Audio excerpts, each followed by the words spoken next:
헌법학의 권위자이십니다. 김학성 교수님이신데 고려대학교 법대를 졸업하시고 서울대 대학원을 졸업하시고 하신 일이 굉장히 많습니다. 강원대학교 법과대학원 대학장에 학장을 지내시고 한국헌법학회 회장을 지내셨습니다. 지금 헌법에 관한 베스트셀러 헌법 개론 그리고 국민헌법을 지으신 저자이십니다. 김학성 교수님을 뜨겁게 환영합니다.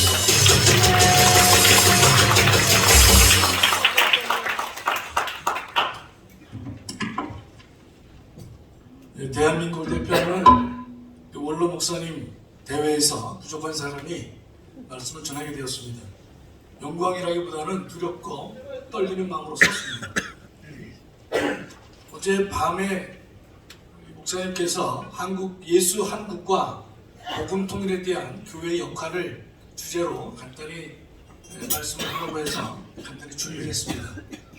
예수 한국이란 대한민국을 예수의 나라로 만들어야 한다는 한국교회의 대표적 구호입니다. 예수 한국과 복음 통일은 주님의 지상명령을 대한민국과 한반도에 적용하는 것입니다.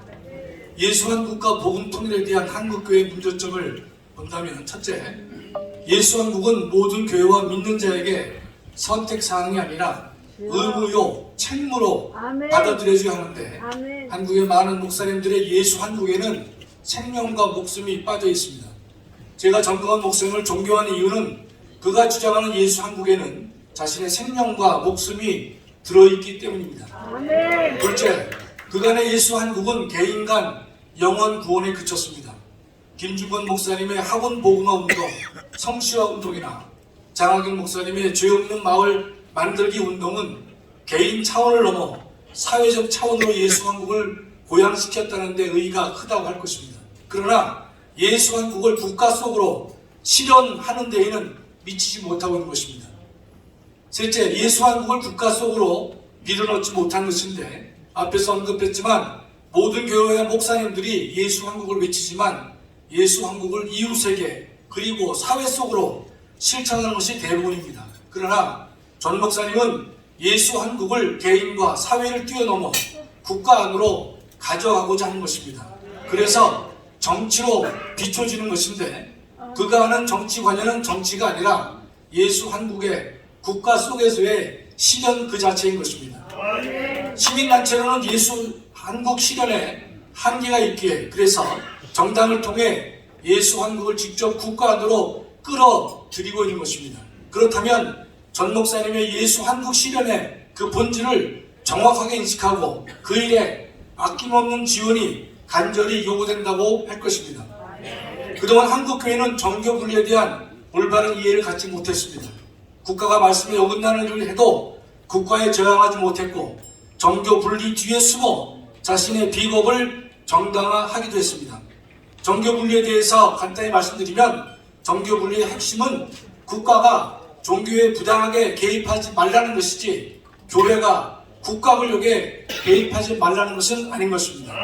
자세한 설명은 제가 생략하도록 하겠습니다. 일제 강점기 시절 일제는 교회에 깊이 개입하면서 종교의 자유의 본질을 훼손했습니다.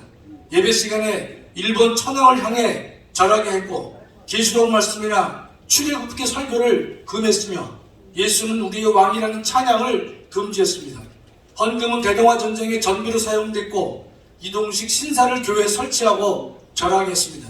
일제는 교회가 독립운동의 근원지가 되는 것이 두려워 자신들은 종교에 깊이 관여하면서도 종교는 정치에 관여해서는 안 된다는 것을 강조했습니다. 이것이 이 나라 정교 분류의 시작인 것입니다.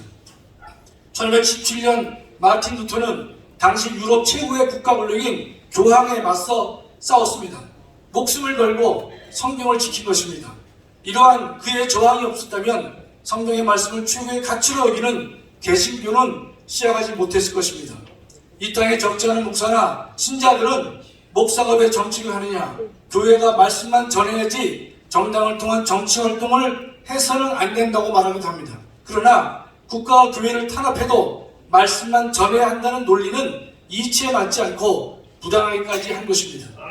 국가 권력이 하나님의 권리를 도적질할 때 국가가 동성애나 동성혼을 강요하고 종교 교육을 금지하고 신앙의 자유를 유린하고 교회의 자유를 파괴하여도 침묵하고 방임하고 외면해도 된다고 보십니까?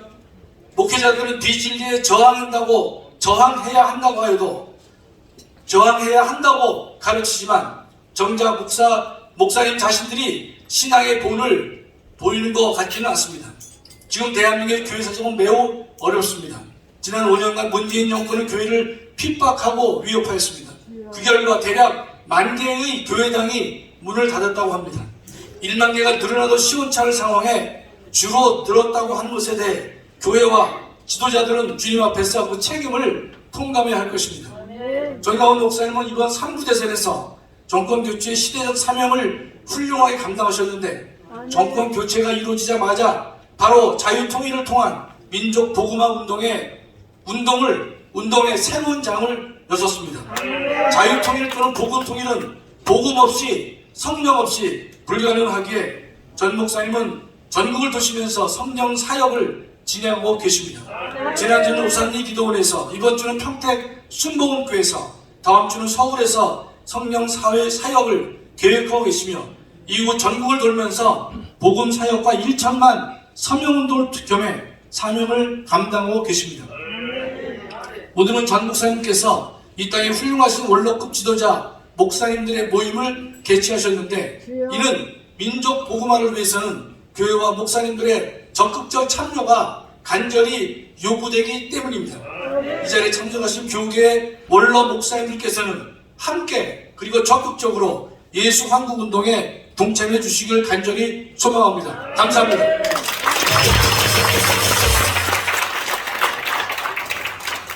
김학성 교수님 감사합니다. 이왕 치는 박수 세게 한번 쳐주시기 바랍니다.